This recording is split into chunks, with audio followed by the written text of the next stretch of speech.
Yung mga insidente na katulad nung nararanasan ngayon ni Nanay Gloria na tanimbala incident.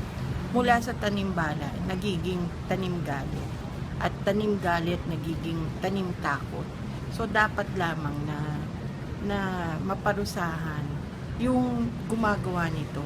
Dahil isang domestic worker na nagpalaki, nagpaaral ng kanyang mga anak sa isang marangal na pamamaraan, hindi tama na siya pa ang ipapakulong ng 12 taon para sa isang krimen na hindi naman niya ginawa.